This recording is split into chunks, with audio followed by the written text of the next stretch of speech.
Me and Jake running down the street with a handful of comic books, kicking ass and banging chicks and drinking booze No, not and me. smoking Not weed. me. I'm married. Yeah, well, I'm married.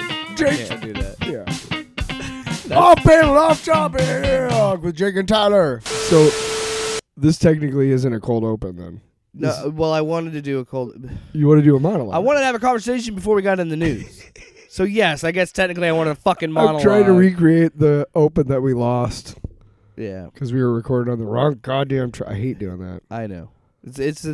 Look, GarageBand is so great. Easy to do. I know people are gonna throw me shade because there's gonna be some Adobe Audition fucking diehards out there. And look, I like Adobe Audition. I use it all the time.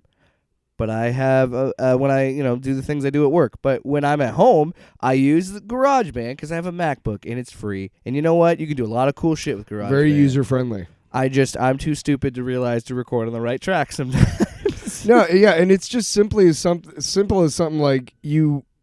And by the way, clicked on the wrong track. It's not the program's fault at all. No, it's all me. Yeah. But yes, I fucked that up. So this week we're talking about a lot of stuff. But before we get into that, let's talk about dicks. My monologue, not my cold open.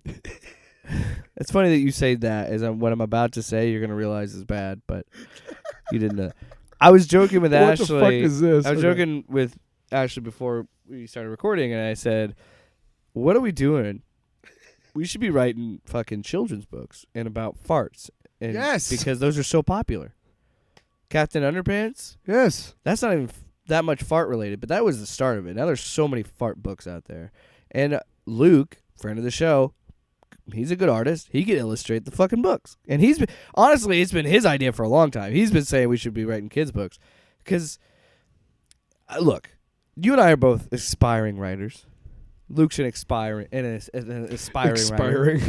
I know. Jesus fucking Christ. Aspiring, not expiring. You know what? Fuck it. I'm not helping my case. He loves ass. He's aspiring. No. Have you been living your whole life thinking aspire to be something means you aspire to get that ass? No. Yep. I've been thinking about ass my whole life. That's why I failed the GED test more times than Lauren Boebert. Kept talking about ass. Ass and dicks. That's all they talk about. Dicks and ass. That's going to be like the if somebody ever iTunes reviews us, it's going to be all they talk about is dicks and butts. Well. And not the way you think. There's absolutely no gay sex. Actually, you know what? Having this conversation, I realized I should not be a child's author at all. Well, no, you just separate it out. Well, yeah, I give myself. Dude, Shel Silverstein fucking smoked crack every day of his life. You can't tell me Roald Dahl and fucked a different girl every night. Roald Dahl. Is it Roald Dahl? Roald Dahl. Roald Dahl. Yeah, the guy, Charlie and Chocolate Factory, Fantastic Mr. Fox. You can't tell me that dude didn't fucking do acid and shit. You know he did. But he hated that movie, by the way? He hated Willy Wonka. Dude, Alice in Wonderland, all those freaks who are into Alice in Wonderland, let me just tell you, it is entirely an allegory about an adult man who wants to screw a minor girl. I thought it was about the British government, but... No. No, but seriously, look. Lewis Carroll was I want to make this very clear. Yeah. I am not attacking people that write kids books. I am. No, I think just to create controversy. I'm just saying that like it's something we all can do because I think everybody can write, right? Right. I got a problem with it let me hear me out. Yeah. Hear me out. I think everybody can write, but I think it takes special kind of people to tell a story, right? Yeah, I think everybody can sing, but it takes a certain right of people to sing in tune. I would you know what I mean? I would even put that one further on you. What? Everybody can tell a story. Yes. But only certain people can tell a good story. Right, so what throughout my life. But what I'm trying to get at is I could write a book, but yeah. I'm making a joke that I could write a book about farts because I fart a lot. Yeah, right, what you know. Exactly. Dude, but like all my life, people tell me, like, people always love it when I tell jokes because and people said this to me. They're like, the way you tell jokes is really, really good. You really get into it. That's why we have comedians. And that's the thing too. You realize that, and this again isn't a indictment on kids authors. It's an indictment and writing as a whole. We only have 7 original stories. We're just all telling our different versions of it, which is fine. But I'm not bashing them at all because kids authors are important and they're valid and we need them.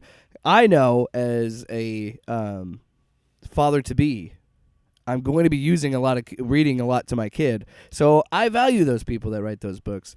I'm just saying maybe I could write one. Maybe I could tell a story.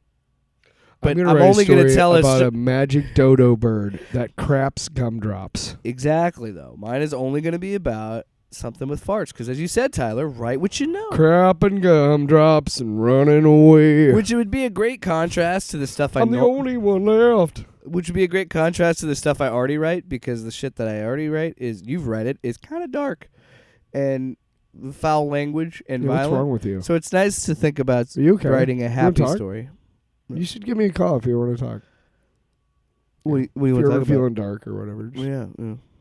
Whatever, man. Whatever you want to talk about. So last Monday during the Rams-Cardinals game on ABC, we saw the first trailer, and a fucking release date, which I'm most impressed by. Yes. The trailer and release date for Moon Knight. Yes. You know what bugs me a lot? I really I really hate Facebook. Like, I'm on it a lot. And that's probably why I hate it so much. Yeah. But I can't tell you how many times I'll see like a story and it's like, Moon Knight release date revealed, or it's some like and you Tom look at it, Cruise's Iron Man could be in Multiverse of Madness. I'm like, shut the fuck up. And it was an article that was written in October of last year. Yeah. Like, and I'm reading it today. Yeah. Like, stop putting that. There should be like a moratorium. Like, as soon, after a certain amount of time, like, you can't. Well, and report a thing on it that says old news. That's the thing that drives me crazy because the last, I don't know, 5 or 6 years on the internet has been so, like, everybody. Irritating. Well, yeah. Well, I'm not even talking about politics. I'm talking about.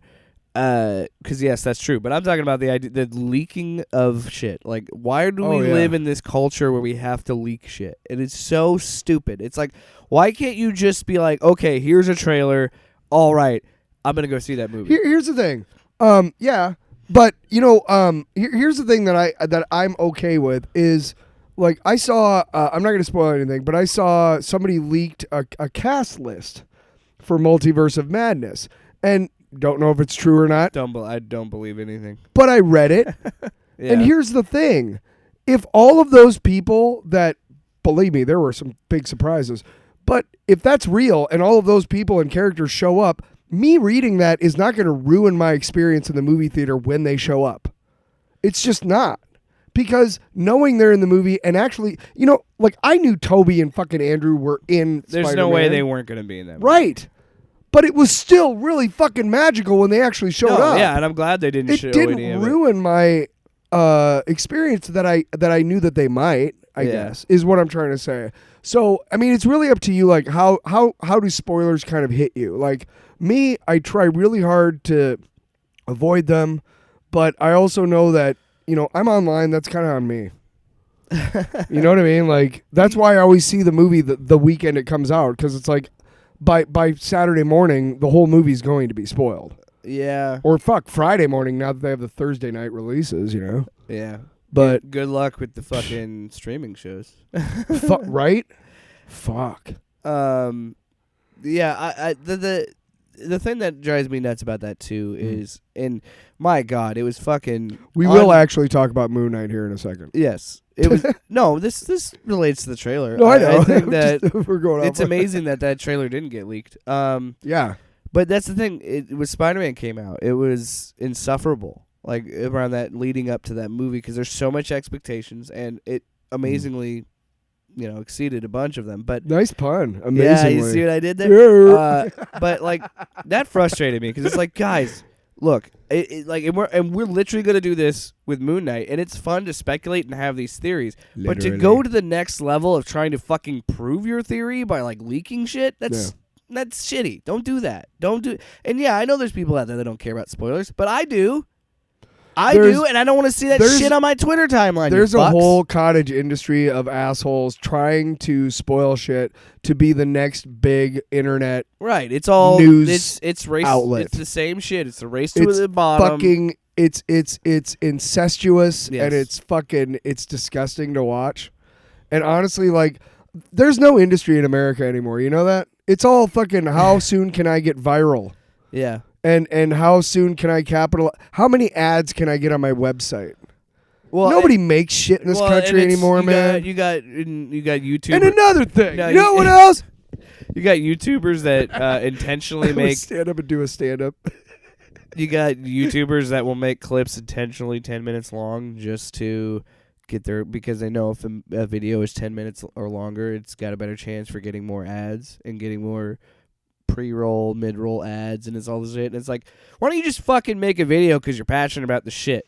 Like, that's what I... Yeah, I mean, we're already encouraging and inspiring fuckfaces to fake a plane crash for views.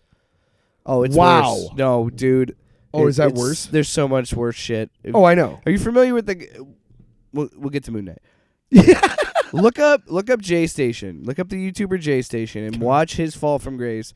Where he, first of all, I didn't like his content anyway. I just didn't like anything about his content to begin with. Yeah. The little bits that I saw leading up to this controversy. But there's a whole thing about him faking his girlfriend's death and for views. What the fuck? I'm not making it up. Look it up. We'll do that for a different day. Yeah. So, Moon Knight, as we talk about J Station, something completely other shit. Just going on with something else. No, I was excited for as I've talked about on the show. I'm a little speculative about the idea of them putting it on Disney Plus, mostly because Disney Plus has been kind of leaning more into family-oriented content, and even when they put those MCU shows up, they were very much like in line with the movie tone of like PG-13. But I do feel like Disney is loosening the reins in the MCU arena. I think so. I think they know that Deadpool is a huge cash cow, and you cannot do a PG-13 Deadpool. I mean, and we'll talk about this. And Deadpool will be on there someday. We'll talk about this later Disney in the show Plus. too, with episode 4. But or they could look at what James Gunn's been doing with DC and seeing him play around in a little bit more, play around in an adult world and play around in the idea of fucking-tastic, these characters have sex, these characters swear, they're more violent. So like, I'm wondering if they're starting to lean into that more. Because I mean, why else would they bring in Daredevil and Kingpin and not intend? And I don't think like this version of Daredevil and Kingpin are gonna be as hardcore as the Netflix version, which kind of sucks. But I don't think they wouldn't do that if they didn't have a plan to kind of do. And I'm telling you, I think they're gonna do what I was suggesting, even though the as a comic book publisher they hate imprints, but I think they're going to start doing a more like Marvel Knights style studio and make more. And I think they're setting it up. Well, that's what I mean. I think they're setting it up right now with Moon Knight because at the end of Eternals, we have the moment where we finally get to see, because we knew Kit Harington was going to be Black Knight. Yeah, but we finally have the moment where he opens up the chest and the sword. And we talked about it during the Eternals review. So the sword gives him his armor. But what was the catch when he uses the sword? Oh, it draws on the darkest parts of a person. So it's like pulls the from his opposite personality, right? It's like the symbiote. It's kind of a symbolic opposite of Mjolnir. Where only the worthy can hold it. So he has to be shittier to get it to work? But the more shitty you are, the more powerful you become with it. Oh, so he has to be a little bit more of... He has to be... You have to really... He can't really be a superhero because he has to be more selfish. He has to be more... He was an Avenger for a long time. Yeah. Anyway. Yeah. But if you listen closely in that post-credit scene, it's Mahershala Ali's voice. Yeah. So Blade is there. Yeah. I think... This is my theory. And I thought in that moment, and I don't know if I said it in the Eternals review, but I might have. You can go back and listen to that. Maybe I did say it. I think they're doing a Midnight Suns setup. Probably. And they're going to do it with Moon Knight because he's in London. And Blade was in London talking to Black Adam. And what does Moon Knight hate? Vampires. What does Blade hate? Vampires. We're getting a fucking Midnight Sun setup, dude. Yeah, I'm telling baby. you right now. Yeah, baby. But let's talk about the trailer itself. I thought it was great. Yeah. So, and you don't have a lot of familiarity with Moon Knight. I have more than most. Okay, so I read, like I said, I picked up when I was probably 10 or 11. I picked up a book that was probably a reprint of the 4-issue miniseries drawn by Bill Sienkiewicz. Yeah. And holy shit, dude! I just realized something. They really are going to lean into the supernatural part of the MCU because Werewolf by Night and Vampire by Night are in this Halloween special. And as you were saying that, I was just thinking about this. This is fucking nuts. Because, yeah, I'm in the same boat as you. Like, I think I might know a little bit more about Moon Knight than you do just because I read the Charlie Houston arc called The Bottom, which you've honestly, read more recent stories than I have. I haven't read the Jeff Lemire stuff yet. Me neither. It's in my. I started reading It's in my books to read on my Kindle, but I don't. I know there was a new series that started last fall. I want to say, where he had an entirely new persona called Mr. Knight. And he was just this dude who wore a white mask and a suit. Yeah, I read the that first was a couple of years ago. That's the Jeff Lemire. No, it was this past year they started because I remember I was buying it each. And they must have used his version of it.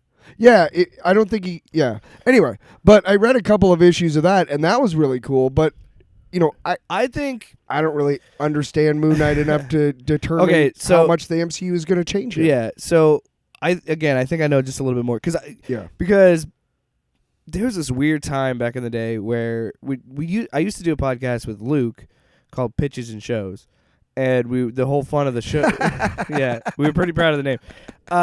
The whole idea was one of us would have to come up with an idea of like, okay, let's pitch a Marvel Netflix show, like a new one, and I pitched Brother Voodoo, and that's when I got real deep into the supernatural side of the Marvel universe, and that's the cool thing about DC too, is if you really look at it, both and more Marvel than DC, but like there's a whole different layer to it because you have your standard mainstream mainline superheroes, in the Earth 616 are there, but then you've got a cosmic portion of the Marvel universe that's completely different than what's going on Earth, and then you have the supernatural aspect with Doctor Strange and Brother Voodoo and Blade and like all these weird supernatural characters that don't really get into it. And I'm actually excited that they're going to go lean in more to the supernatural stuff. And I think they're really embracing that with this show. But I started reading Moon Knight like here and there. I don't read him a lot. But what I did read was The Bottom, which was Charlie Houston's run. And if you ever want to get into Moon Knight, read that. Yeah. Because there's a part where he's fighting a guy, and I can't remember the name of the villain, but he's fighting him. Bushman? Something like that, yeah. I think it's Bushman. He cuts his face off. It's the more recent storylines that are inspiring this series, which is why I think they're going to reference that. And the reason I bring that up is because in that story and in his lore altogether, Mark Spector is schizophrenic. Yeah. And he has multiple personality disorder. And sometimes it got to a point where he could change his personality in a fight to whoever would fill the need. And one of those personalities is Anubis, the Egyptian god of death. So he thinks he's the Egyptian god of death. So that's where the whole Moon Knight idea comes from. And he's the fist of Khonshu. Yeah. And in the Charlie Houston run, he has the idol in his apartment.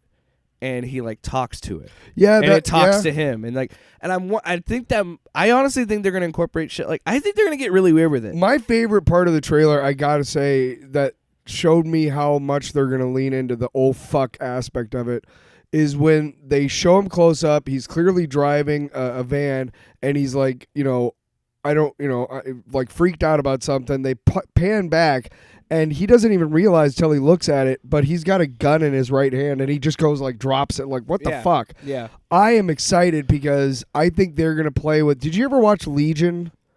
I did. I've been meaning to. I watched like the first 5 episodes. It's that like what is reality bit. Yeah. And if you do it right, man, those shows can fucking blow your fucking mind.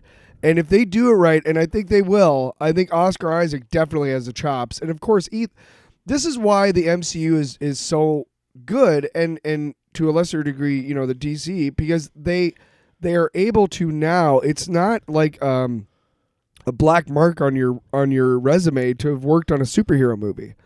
In fact, it's almost like cutting your teeth nowadays. Yeah. So, all of these actors who aren't in the MCU, I'm sure somebody's got a list somewhere of like actors who aren't in the MCU yet. Yeah. And just counting down, and eventually everybody will be. Well, whatever. But it's great because you get these great writers and directors and actors. I've been thinking, what if they do the what if with Disney's X-Men, what if they do the fucking Apocalypse storyline? How they're gonna explain that? Well, or the Human Torch bit? How they're gonna explain that? Yeah, because that's funny to think about. Oscar Isaac's been in the Fox universe, X-Men universe. He's been in Star Wars, and now he's in the MCU. Here's the interesting thing: is that Apocalypse is good enough, or that makeup was shitty enough that you can't really tell it's Oscar Isaac. No, you can't. And he's generic enough you really wouldn't know. The only time you really know it's him is at the very beginning when he. And he was in Dune. Oscar Isaac's and everything. He is the dude. A sleep dude that they are pumping what's his name's Apocalypse's consciousness into in the very beginning of the movie. Yeah. He's bald. They shaved his head. That's about it. That's the only time. That's the only Anyway. After that he turns into fucking Dopey McDoperson. Grimace from the McDonald's commercials. Also, and you want a cheeseburger? Say what you will about this, and I don't care if people think this is low-hanging fruit. Why wasn't Ethan Hawke Morbius? That motherfucker looks like Morbius.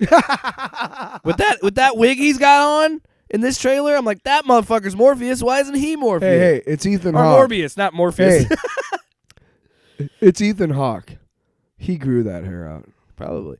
Hey, no disrespect. I like Ethan Hawke. I think he's a great actor. Yeah. I'm just saying, like, when I've always thought that. It wasn't just this trailer. I always thought that he kind of looked like Morbius from the cartoon and in the comics. I'm just saying. He's just got the look. Just saying. He is the villain. He is a villain in this, but I can't remember his fucking name, what villain he is. But it'll be interesting. And I do love that idea. I love the idea of them playing with what is reality. And I love it when Marvel leans into this stuff. I love it when they decide we're going to do Guardians of the Galaxy. We're going to lean in full. This is space. This is a whole different area that we haven't done in the movies before, and it's going to be fun and exciting. And that's what I think they're going to do with Moon Knight. I think they're going to go in this area. Hawkeye was really near and dear to me, not just because it was a great show, but I have hearing problems. Yeah, and they dealt with that in a very adult and straightforward manner in a lot of different ways. They had a deaf character. Hawkeye himself was wearing hearing aids, which I'm probably going to be fitted for here in a couple of years. And it made I like how there was not being so do you think inclusivity and what is it, virtue signaling? Yeah, like that shit I can do without, dude. I can. The whole Robin is bisexual. Why? All right. Yeah. All right. Or Superman's bisexual. It's like sure. Yeah, that's virtue signaling because it's like right. Why you? It would be different if it felt organic in the story, right? And honestly, and people that are bisexual or people that you're trying to include in that would probably prefer that as well, right? Because they even hate virtue signal bullshit. Yes. So what I'm trying to say is that, like, to a very lesser degree for me, having that representation in Hawkeye makes me feel a lot less worse about my hearing issues. And you're saying that about mental health with this. I'm saying that with mental health about this. I'm saying that with fucking Miles Morales as Spider-Man for like little black kids, right. To a much larger degree on that stage. But I'm saying like it can be a truly nice, it can be a truly powerful thing. Yeah, we've said that multiple times that inclusivity matters. It's important. I'm not a little kid, so I don't need it as much.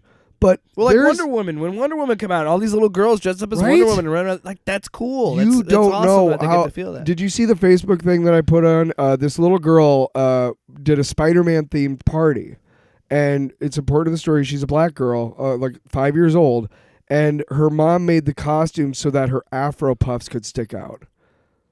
It's on my Facebook page. It is the fucking most adorable thing ever. And I posted it, and I'm like, Marvel, get this version of Spider-Girl into the comics. Toot sweet. Like that is fucking cool, man. You know how powerful that is for a kid. Well, a lot of you aren't kids anymore, and unfortunately, you forgot. And you've already opened that door with multiverse. So you're saying there's a Spider-Verse, there's a multiverse, there's all these different things. I'm just saying it can be really powerful if it's not virtue signaling, right? Which I don't like either. Like Eminem's changing the shoes of an Eminem. Like, who cares, Eminem? Why are you doing that? Nobody cares about that shit. Except you're all still cannibals. Hey, man, I don't know about you, but I think Tucker Carlson wants to fuck some M&Ms. Like, because the way that he was talking about how pissed he was that he changed his shoes, he literally said in the segment, they're not likable or somebody we don't have a drink with. It's a fucking candy, Tucker. Are you trying to fuck a piece of candy, bro? Good God. Anyway, back to Moon Knight.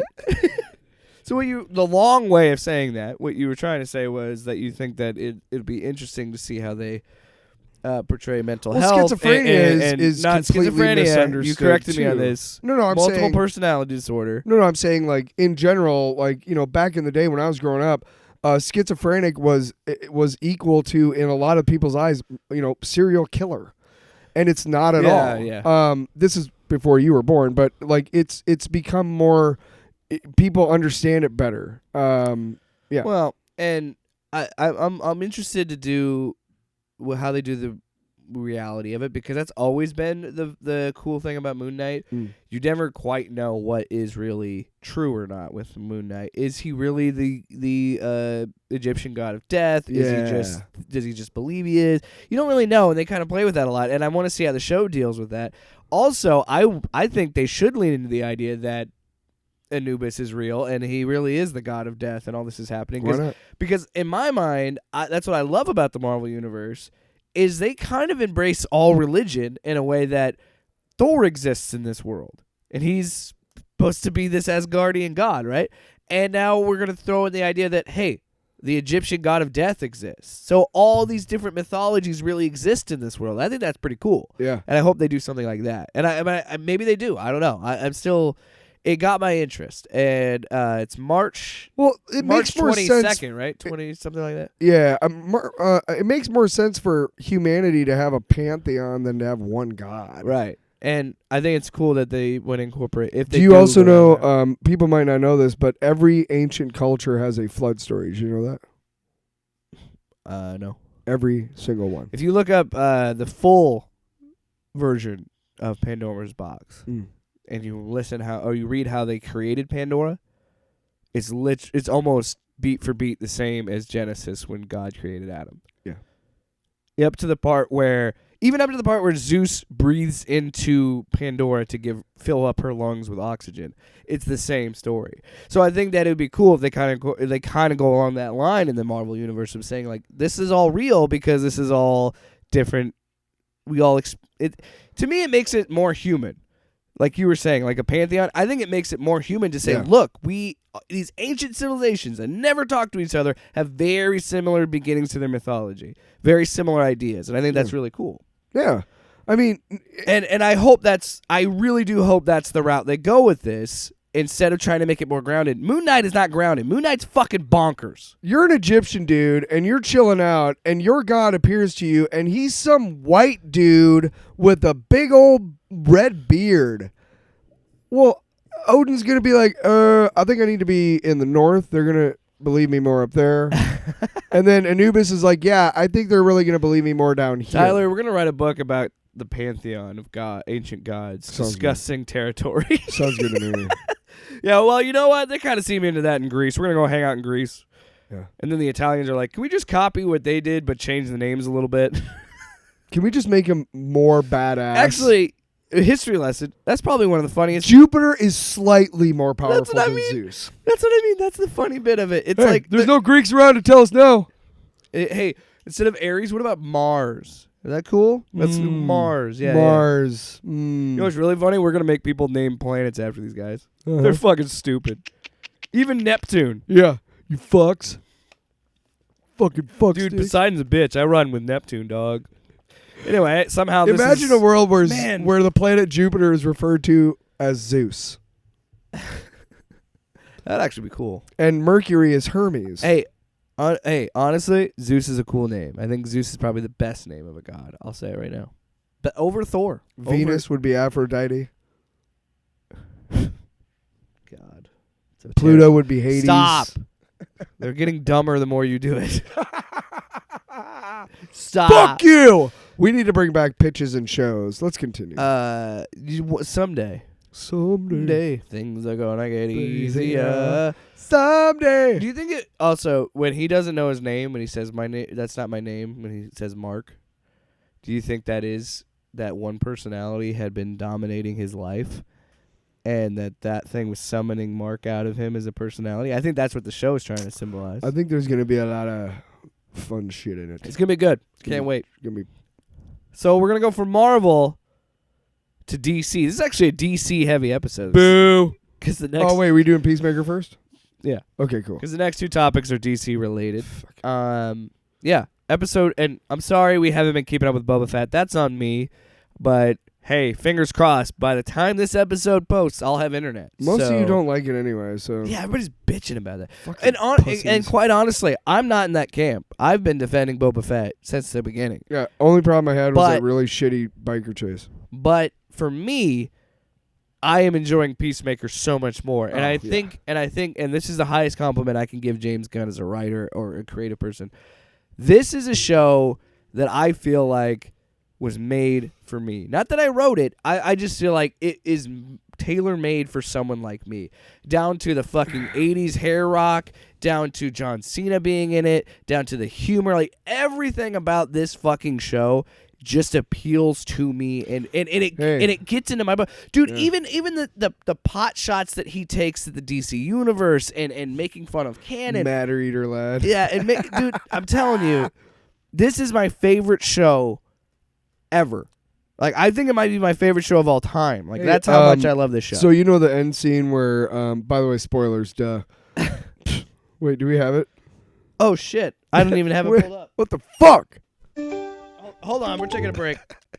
All right, here's your warning. Pizza time. One more time so you hear it. Pizza time.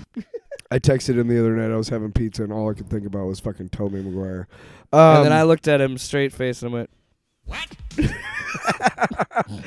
and then he said, you know what, man, I'm Bad mother crusher. So that whole scene at the end where he's smoking weed and drinking Jack and jamming out to music and crying and shit. Yeah. Guess you know how I related to that? Because you've done that? That was my entire 20 years. That was my entire 20s. Damn. That's sad, man. Not all the time, but a lot of times. Well, I mean, like you said, you know, well, I mean, and I don't know how to say this. It's funny because you're a recovering alcoholic. You've been an addict, so but you know how that feels. Right. It's funny to me to see it now and realize how ridiculous that is. But I don't think it's ridiculous. Hang on. Sorry. It isn't ridiculous. You're right. Like, sorry. I need to let you finish. I'm sorry. Yeah, I mean, you're right. You're on the right track. To see it now is like, what a fucking goon. What a douchebag, you know? Right? But at the time, that hurt was very real. Yeah. Okay? And drinking exacerbated it, and smoking weed exacerbated all that shit. Anything exacerbated it. It's never good to self-medicate. The fucking wind exacerbated it, okay? It's called depression. Jesus Christ. But yes, sometimes the only thing to do to cope is to fucking numb the fuck out of yourself and fucking pass out. Yes. So while I get now, and in my life, I would never do that because it just seems ridiculous to me. I'm not saying that it's a bad thing, but I do think it's played for, look, this guy has got some serious issues. Well, what I love about... And this is the only way he knows how to deal with them. And another reason I think this show appeals to me, and I just feel it in my bones of how much I love it, is he took one of the most unlikable characters of that movie, and it's only because of the last part of the Suicide Squad. Oh. Before that, everybody talks about how great John Cena is in that movie and how funny he is, and that's why it's all the more painful. You talked about when we did the review. You brought this up, and it really made me think. He's the guy who makes sure the rat gets a drink. Remember? Yeah. And he's the one that orders the drinks in general. Yeah. Bloodsport tries to check and be like, "We're on a mission," and he's like, "Come on, dude." Yeah. So and he's out dancing on the dance floor. So he's trying to be, but like James Gunn talks about it, and I've listened to a few of his interviews. Even and then, he's dancing awkwardly because he doesn't know how to be a normal person. He doesn't know how to interact with people properly because his whole life has been killing. And to see, and yeah, that when the fact that we continue to do it over and over and over again in this show, and and this is why I love it so much, is James Gunn understands what he's trying to do and convey this message of, when we all watched the Suicide Squad, we were all devastated when he killed Rick Flag. Okay. Not only because he killed Rick Flag, but because you saw the heel turn. You saw him turn into the villain when you're like, fuck, dude, I was rooting for you. And your fucking pride got in the way. Because when he said, and that's still powerful when he goes, Peacemaker, what a joke. Like, to his face saying, like, you fucking asshole. You just couldn't be a good person. One of the better death scenes I've ever seen. And the fact that they keep referencing in this show. Good job, Joel Kinnaman. And you see how he does it, and even when he can't kill the kids in the butterfly, you're seeing it progress in the show of him being like, I don't want to do this anymore. Well, how many times in life, how many times while you're watching a TV show, you know what's about to happen because you kind of, you're in tune with how the show works, and you think you have a good idea, and then the character does something completely from left field or something that you're like, no, right. Yeah. How many times in life do you think later on that you made a stupid decision? Yeah. It's really hard for people in the moment to make the right decision. And I'm not talking about like, murdering and not murdering somebody. Like, those are bigger decisions. I'm talking about like basic shit, like using your turn signal or not, things like that. It's really hard for people to do the right thing constantly. Yeah. And when you see these characters, you're human. That's why James Gunn is so good at writing characters, because he writes human. He shows the warts from the beginning because nobody doesn't have warts. Yeah. Well, and the thing that gets me about this show and why I love it so much, Mern, is why another reason why I love it is the mythology that he's built in this thing of it's when you watch the Suicide Squad, and then he makes a joke of it by saying that Peacemaker, his description is literally the same as Bloodsport. Bloodsport talks about a tragic childhood. Yeah. In the Suicide Squad, and we see it differently. We see it in the Peacemaker show, Dude, but again, you could do that. And the fact that Augie is standing there with a kid who's probably no older than 8 or 9, and he's making him kill a man while the man is tied to a chair and he's torturing him, and it's you get stabbed in the heart yourself. You're fucking heartbroken because you start to understand so much of who Christopher Smith is because it's so realistic because I've obviously, you killed a man? No. I was gonna say I've obviously never killed a man, but he admitted it on the air. You just hear like a rabble. The fucking SWAT team comes in. If you're try to put yourself, and this is, by the way, being empathetic, and this would help our world a whole lot if you did a lot more of this, whoever you are. But put yourself in the shoes of that little kid, and all you know is that you have to do this, but you don't want to, okay? You against every fiber of your being, but then when you finally do... Jeez Louise, you're going to pop the... Sorry. Tone it down a bit, man. But then when you finally do, okay... Then did you notice like how he just started doing it more? Because it was like then he's acting out his anger at having to do this at his by father, doing it. Yeah. And that is so a human reaction. Yeah. And you see a lot of it in this episode of characters multiple times being like, why do you... He's a horrible human being. Like, multiple people keep telling me, this is my dad. He's my dad. I love him. He's my dad. And it's like...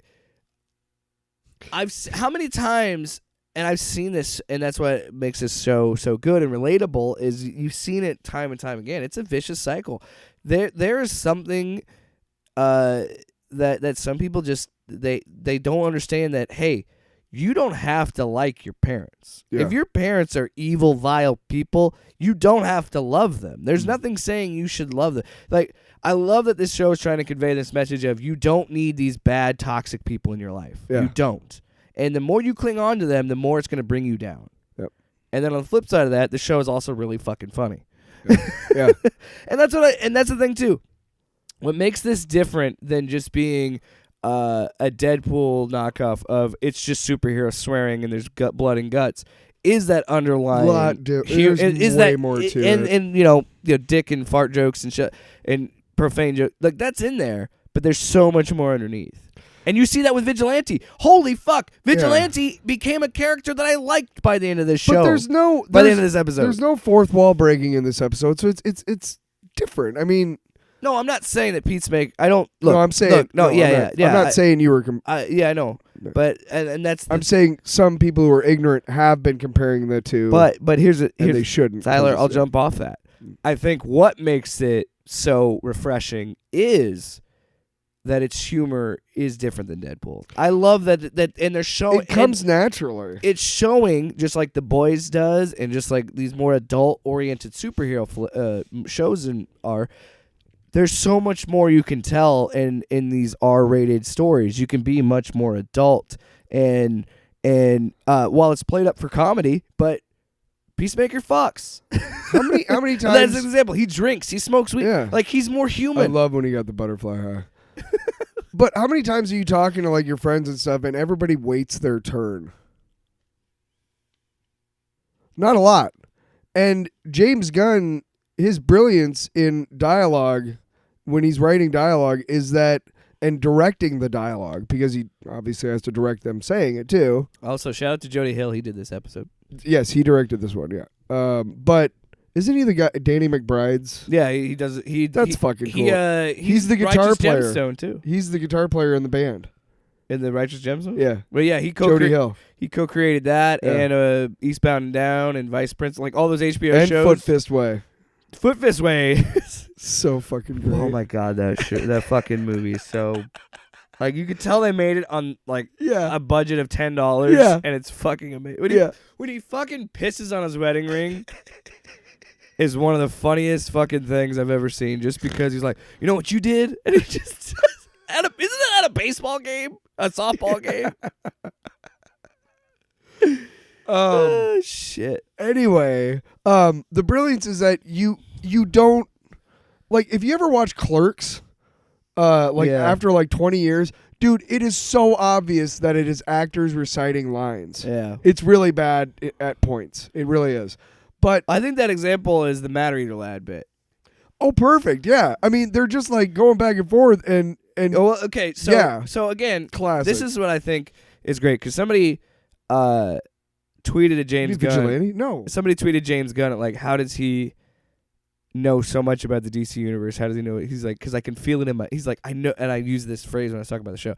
He's like, I know this so well, I can feel it in my bones, like with the DC universe. So that's why we got the fucking Batmite reference in the second episode. Oh, bring me Batmite, fucking bring me Batmite. But it's so funny how he introduces the more obscure, ridiculous shit of the DC universe because it is funny. Of like, yeah, well, that's better than I did that job with Matter Eater Lad, and yeah. Mern is like, he's like, I saw him eat a whole Wendy's, and he's like, Vigilante, because they're talking about Vigilante joining the team, and then he's like, Vigilante? No, Matter Eater Lad. What do you think? What happened? Why did he do it? Classic. I don't know. They got his fries wrong or something. I don't know. That guy's a fucking psycho. And then he's like, the whole time he thinks he's talking about Vigilante, and he's just like, you need to focus. Yeah. It's just the way that people talk to each other. I butchered it. In the show, it's much better. I totally fucking butchered it. I think you did fine. I think you did just great, buddy. No, but it's true, and that's what makes his stuff so eminently watchable, no matter what the fucking subject matter is. Because there's gore and humor and whatnot, but there's also realism, which is hard to do in a show about superheroes. So hats off. And another thing I love about this show is how it does balance this series, and we were talking about it a little bit earlier, but how it balances the seriousness with the humor. Yeah. And also, we want bit parts in your next project. If you ever hear this. Another example is when Judo Master escapes, because they tie him up and he escapes, and he fucking drop kicks Economos into next Tuesday. Yeah. And when you see him, he's got blood on his face. It is a big disgrace. Kicking your can all over the place. Yeah, he kicked his can all over the place. But he's breathing Yeah. In my mind, I'm like, they're gonna kill fucking Economos in the 4th episode, but it was asthma attack. But like even then, I was like, I was caring for him. I was like, fuck. Oh, I was waiting for a goddamn spitting up blood and shit. the tracheal. Oh, yeah. I thought somebody was gonna do that to him. I'm like, don't do that. But anyway, the great example of balancing the humor. John Cena has this determined look on his face, steps out, jumps off the building, has a fucking rad superhero landing, which was impressive. I don't know how they made it look so cool. And then walks into the parking lot, and then the first thing he says, rematch, motherfucker! Like, it's just so good. And then immediately after that, in the same scene, you see Danielle Brooks' character, Leto. Is it? Lieta? What's her fucking name? Who? Danielle Brooks, the black woman. Yeah. Anyway, I said Danielle Brooks because that's her name. Amanda Waller's daughter. God, yeah. I don't know. What God. a fucking dick. I am a dick. I found out. I just honestly Adebayo? That's it. Yeah. It's her last name. Anyway, she shoots Judo Master. What are you upset I about? feel bad just not knowing that character. She's one of my favorite characters, and I forgot her name. I knew who you were talking about. Anyway. I only know Jennifer Holland's name because she's dating James Gunn. Also, she's fucking hot. And I follow James Gunn on Twitter. See, now you just got us out of the project because you mentioned how hot she is. Now we're not going to be in his next project. You son of a bitch. Okay. Anyway, Daniel... I meant that in a compliment, not in a sexist way. Anyway, Daniel Brooks' character shoots Judo Master in the chest. And it's a serious moment because she's never killed anyone before. She thinks she kills him. It's been revealed. And it immediately undercuts with Peacemaker going, fuck. Oh, yeah. He's pissed. Yeah. And she's like, what? He goes, it's a big rematch. I was going to reclaim my honor and defend my friend. And she's like, you're welcome. I've never killed anybody before. And then he's sitting there and you see him breathe. What does he like, say? He goes, you still haven't done it yet. And then he goes, these martial arts guys are hardcore. He just keeps breathing and he could just suck his kidney up into his heart. That's never happened. It's happened like once or twice. It's never happened. But you have a friend like that.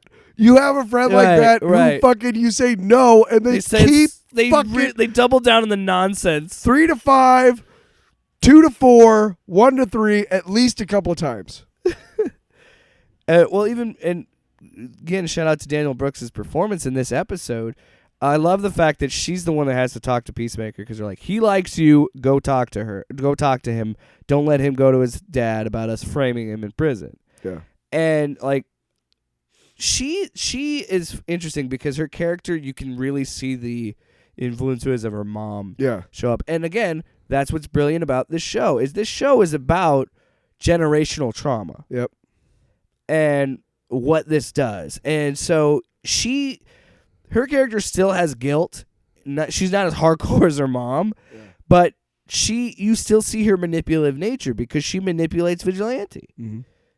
And we'll talk about that because it's a great scene. Oh, God. But that, like, this is before the Judo Master fight. But even then, in that moment, you see her character have a lot of development, and the fact that she goes like, "Dude, Chris, you're actually a human being. I actually like you. Yeah, you're a fucking idiot, and you're still kind of racist, and we need to work on that. Yeah, but you're not your dad. Your dad is a fucking vile. He's a super villain for Pete's sake." But he's like, he's my dad. I still love him, you know? And then she turns around and goes, man, I wish somebody would do something about him. Oh, before that, are you Vigilante? No, I'm not. No. And then you are not killing it. And then he just, did you just change your voice? I don't even know who that is. It's even different from 10 seconds ago. Like, yeah. I just got to say, and I will reiterate this, and I tweeted it out, by far the best character on television. Yeah. But yeah. And then so she says, I wish somebody would take care of him, essentially. And then he just goes, I have something I have to do. Which, in my mind, I'm thinking he's just going to turn himself in as Vigilante. Yeah. This is why, and I said this last week, this is why James Gunn gets paid the big bucks. Because him getting into the prison, because I thought he was going to try to break in, too. So did I. I think we had the same. The fact that this again. Right in front of the cops. This is what I love about what they're doing with this show, and props to Jody Hill for sticking with this idea of taking as much time as possible to get him into the prison. Because he's literally just like whistling around, looks at the trash can, tries to pick it up. It's awkward, And dude. I'm like, it's brutal. What is he doing? Yeah, dude. And then he hits it, and then they attack him, and he immediately lays down and surrenders. Like, okay, so that's how he's getting into the prison. Right. And then watch my pinky toe. It hurts. I mean, it doesn't. But dude, you can still walk. And the whole episode is a running fucking gag of being like, well, you can still walk on it, but it'll hurt. Like, yeah. he's so obsessed with his pinky toe. But just the whole sequence of him like walking into the back into that area, going to the trash can. All these cops are like, "What the fuck?" But not really.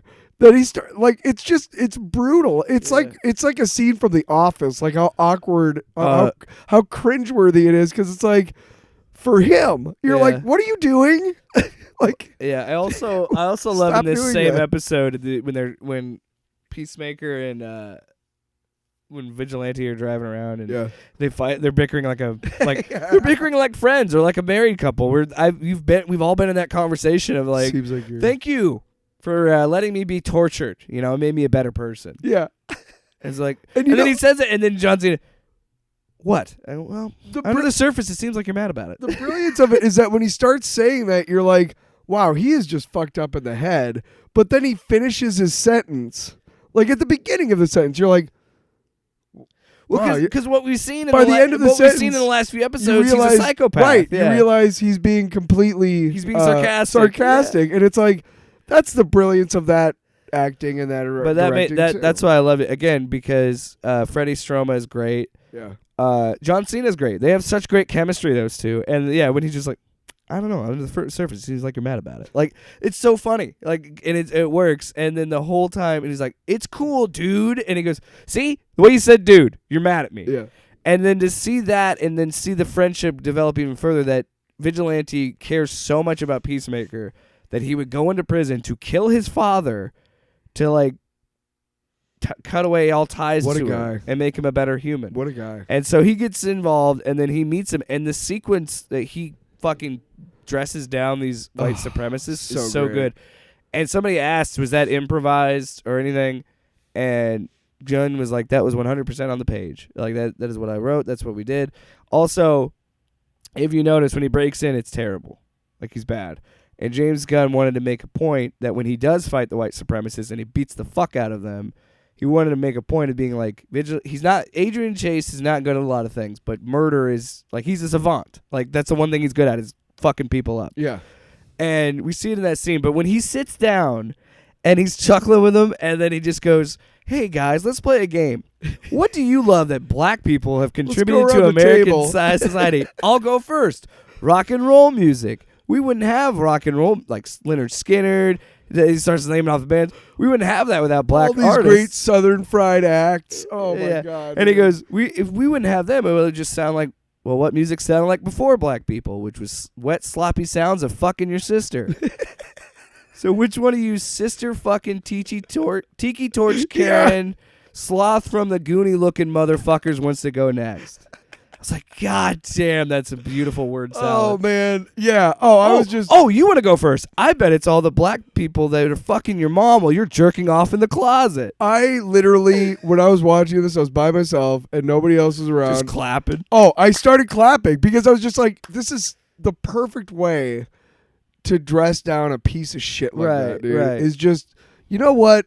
You are a fucking scumbag, and I'm just gonna fucking attack and it's such a good way to dispatch that of can. how fucking stupid it is to be a white supremacist fucking or be a morons. racist bigot. It's fucking stupid, because what makes our country great is the diversity. What makes anything, art, anything better is when you're inclusive, like we've been talking about since day one. So fuck them. And that's why Vigilante became one of my favorite. And everybody says the same thing. After this episode, everybody loves Vigilante because you learn more about Adrian Chase and you're like, oh, he isn't just a murdering psychopath.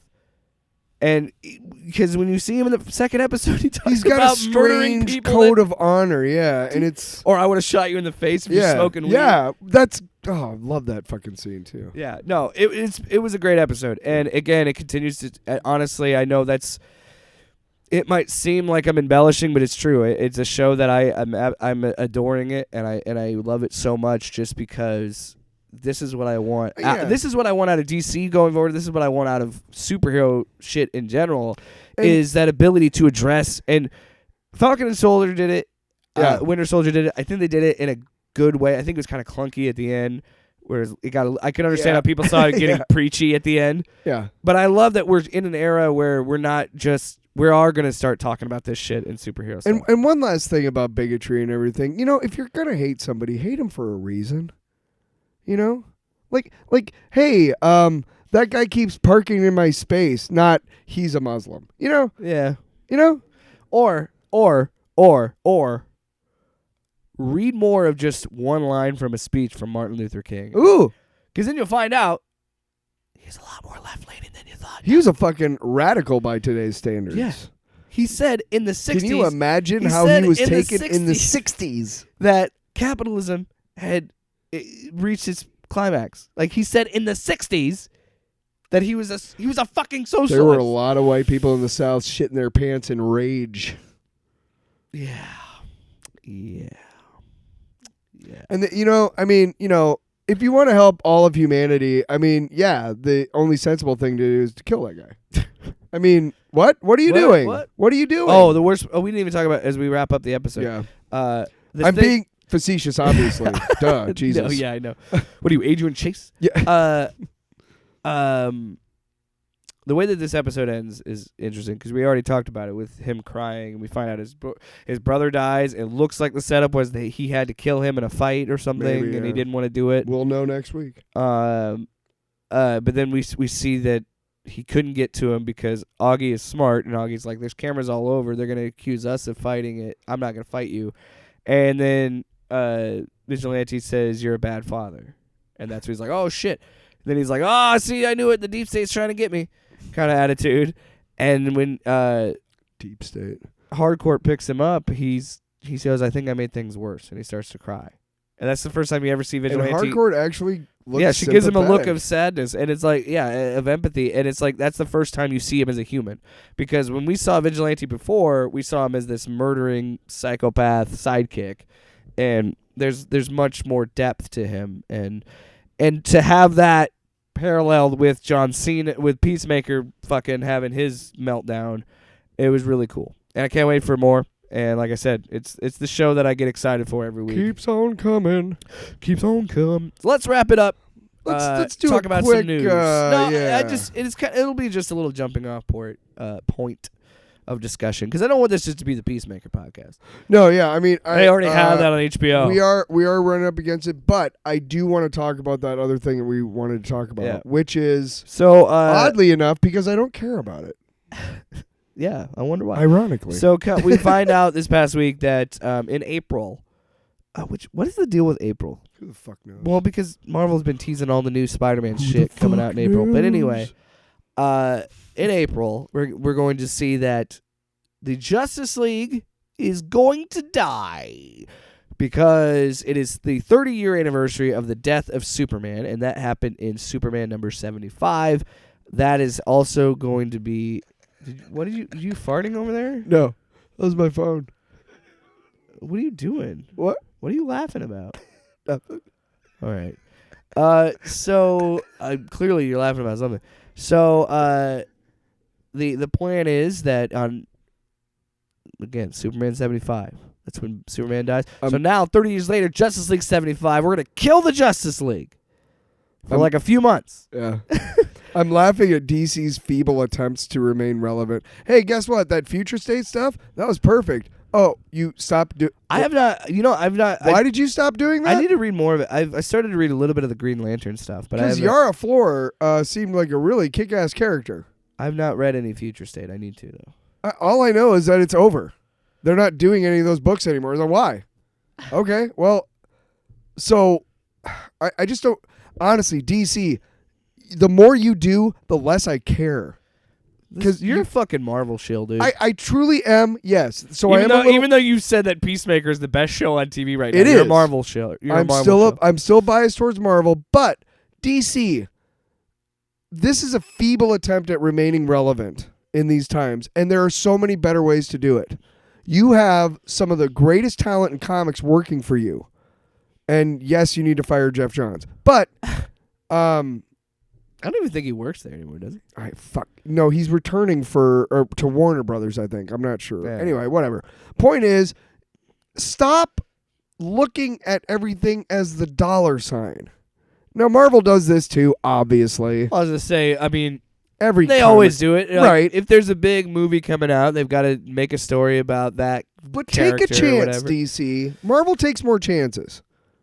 And maybe because they have more of a share of the pie and they can afford to. But DC, take a chance. Well, and don't do something stupid. And the reason we're not excited about it, and I don't really care, is because it's the same. We see this in comic books all the fucking time. There's always that, oh man, it's the death of Batman for this 5th fucking time, or whatever. And we were talking about this before we started recording. One of my favorite storylines was around like 2008, 2009, in that area. They killed Batman. And they did a battle for the cowl, and it was different characters trying to see who's going to be the next Batman. Yeah. And they eventually ended with Dick Grayson being Batman. And I loved it because, one, it makes perfect sense for me. Your first Robin, and Nightwing becomes Batman. That's like full circle, blah, blah, blah. And honestly, Dick Grayson's Batman wasn't like Bruce Wayne's Batman. He was... I felt like there was a little bit of lighter tone because Dick tended to be a little bit more sarcastic and had also a little bit of his fun. name's Dick. Great times. And then we had the Batman Odyssey where like Bruce Wayne's trying to get back to his time, and he's like a pirate and a cowboy and like all this shit. And that's cool. But that's a once in a while type thing. Yeah. Like honestly, it does you and I've said this for a while, and this has always been my problem with comic books, and it will always be my problem. When you have this mainline continuity that's been in existence for 80 fucking years, you're going to do the same shit over and over again. You're going to eventually kill them and bring them back, and then people are going to know their secret identity, but then now they don't because they talk to the fucking devil and change that around. Look at you, Spider-Man. God damn it, it's so bad about it. Fucking asshole. One More Day is one of the stupidest fucking things ever done in comic books. And again, it just goes back to like, why not just say, okay, like what you're doing with those Earth 1 books. Like when we talked about Earth 1 Green Lantern, the first few episodes we did on this podcast, we loved it because it's self-contained. Just tell self-contained stories. But here's the brilliance of it is that... Because you're just going to end up killing the Justice League every 5 years. Dude, and I saw like one of the covers is like a bunch of DC characters standing cool in front of these. It looks like the fucking death of Superman. That's the point. It's the 30th anniversary. Right. That's why I don't care, because you're going to... Yeah, it's dumb. Point is, I think that... And Return of Superman, that whole storyline where they destroy Coast City... DC... was actually really cool. DC has been on my shit list, too, because we talk about virtue signaling. They made they did the bisexual Robin, the bisexual Superman, like this whole afterthought of it, and it's just like... It does feel like virtue signaling, and as we said, I think most people that are LGBTQ... plus would prefer if you either A, made a new character that is gay, or B, maybe not even make a big deal about it, you know? And I feel like that, and it goes back to this, the death of the Justice League. I get it, you want to get people involved, you want to get people interested, that's fine. But it doesn't mean that much to me when literally Bendis is leaving the book in issue 74. You're bringing this guy in, Josh Williamson, who is literally writing one fucking issue, and that's issue 75 of this book, and then killing them. And what does that say to him as a writer? What are you saying to him? Be like, hey, man, just write this shit up. It doesn't matter. Just write this shit up, and then you're done. And that's not fair to him. That's not fair to the readers. Like, what are you doing? And it go again, and I know I'm gonna bang this drum until the day I die. As long as as long as I live, until the day I die, and as long as I read comics. I don't like mainline continuity because it's pointless. Because you're going to constantly be in this perpetual cycle of, let's do something different. Instead of Dick Grayson being Batman, what about this Tim Drake being Batman? What Marvel's been doing recently, like they had this thing called Amazing Fantasy. And it was these 3 different versions of really popular characters, and they threw them into this entirely self-contained story. They've also done the 5-issue, these 5-issue miniseries. One of them was like Silver Surfer Black, the Beta Ray Bill. Yeah. These are stories that you can self-contain and not be part of a giant continuity, but also whatever. Point is, There are better writers out there. One of our favorites, Donny Cates. Before we go, I want to ask you, do you know what Donny Cates did to the Hulk? I made him a multiverse character or something. He turned him into a spaceship with Bruce Banner as the captain. Yeah, what was it called? Space Hulks. I fucking love you, Donny Cates. You fucking weird motherfucker. I don't like him. I'm All just right. kidding. I finally finished King in Black, by the way. I've been meaning to finish that book forever, and Well, I finally did it. Looks like. Did you read King in Black? No. Spoilers. Venom becomes Captain Universe. I had you read that one book, that one graphic novel, The Death of Venom. The end, yeah. That's a great I still fucking have it. story. It's over there in man. the bookshelf. You want to bet? Put it up, but my Wow. butt. My butt. Quickly, do you have anything for Tyler's Long Box? If not, that's fine. No. All right. Next week. We had a time Oh, crunch this week. I'll tell you something right now, though. Next week, I got a brand new drop for you. Ooh. Here's a hint. It's Michael Irvin, legendary wide receiver from the Dallas Cowboys. It's one of the best drops I've ever heard.